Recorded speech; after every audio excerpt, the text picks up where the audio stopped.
there are a lot of creative things a person can do in their life. You can write, you can draw, you can make music, you can color.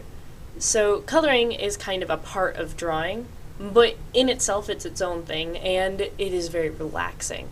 If you take a coloring book that a little kid has and take markers and color it, it's really like different. You are relaxing, you are thinking in a completely different way than you were thinking about your latest homework assignment, or for me in particular, biochemistry.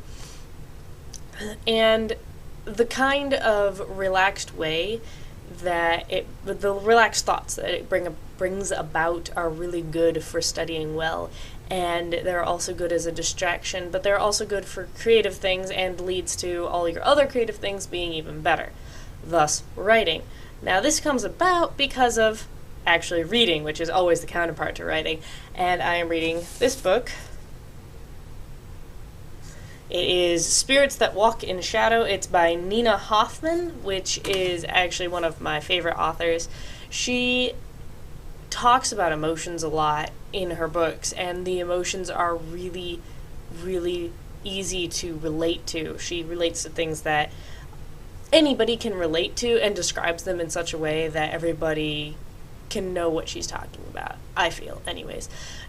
And I feel like everybody should be able to relate to these emotions, because she talks about emotions that I don't have a lot, like worrying and depression and things like that, but puts them in a way that makes it so I can understand exactly what that person, the main character, is thinking and why they're thinking it, and makes it so that I'm empathetic to their cause, which I find is like the main reason to read a book. You're supposed to read a book so that you can expand your emotions and feel attached to the characters.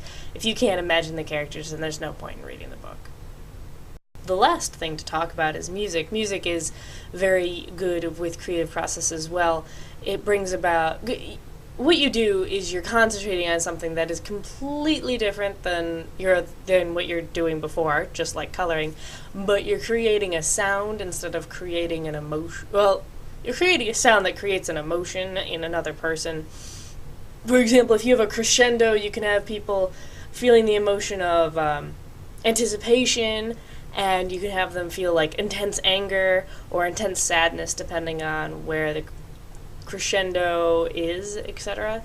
So what I'm saying is creative things are really good as an alternative to studying, because they make you focus on emotions instead of on the intellectual, which is what you are taking care of. Also, I find when I'm talking about intellectual stuff, especially stuff that I don't get, I get angry. When you're thinking about something that is a completely different emotion, then you feel different and better by the end.